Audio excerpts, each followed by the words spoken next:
一人健康，全家幸福，真係從事呢個健康行業好開心嘅地方，可以幫助人健康啦。咁我其中有一個客人咧，佢就3月份嗰陣時咧就嚟我哋做保健喎。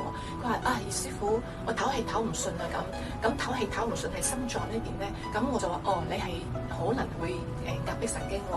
當我同佢做咗顱底無痛呢個治療之外咧，從頭到腳幫佢疏通整直之後咧，咁佢話我而家唞氣順咗好多啦，唞氣都覺得大氣可以唞得大氣咗喎。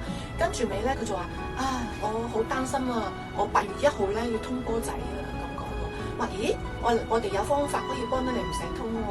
佢話我都想試下呢個方法喎，因為通波仔嗰度做手術咧，醫生話就算做完手術通波仔都會繼續會復發心臟阻塞嘅，咁都會唔知幾時爆添。咁然後跟住咪佢用咗我哋嘅方法係內調營養，外通經絡，將佢入邊堵塞嘅血管疏通，跟住咪再俾翻個營養，增強個血管嘅彈性。跟住咪佢8月1號去做手術嘅時候，就醫生就推翻佢出嚟。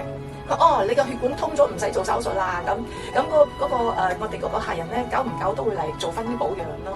我覺得幫到人嘅健康咧，同埋仲有一個87歲嘅婆婆，到今日都係非常之健康。喺瑪嘉烈醫院咧就話要通幾條手術喎，個心臟啊，但係咧就用咗我哋嘅方法，都係外通經絡、內調營養嘅方法去幫助個婆婆咧。個醫生話你有兩條血管唔使通喎，咁喎真係佢家人就好開心咯，因為幫咗一個婆婆就幫到一個家庭。係啊，咁我哋除咗呢個去幫人健康之外咧，一個愛之外咧，我哋仲有通過一個做運動啦。做運動咧，我哋係連結埋中國嘅八段錦氣功嘅。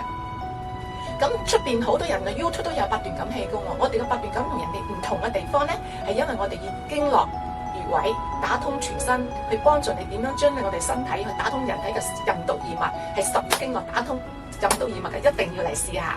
點解咧？因為當我哋一個八段錦氣功，一個吸一個呼嘅時候，會將我哋人體個氣血帶到全身嘅微循環，可以幫我哋全身排毒。咁我哋教咗好多外國人啦，外國人咧就將我哋中國嘅八段錦傳承到全世界各地，我哋起到個傳承嘅功效非常之好。所有嘅任何一個外國人學完咗之後都話 really happy，really happy，thank you，thank you，thank you。咁我真係俾到人健康嘅時候，又可以將中國嘅八段錦文化傳承，我覺得好有意義啊！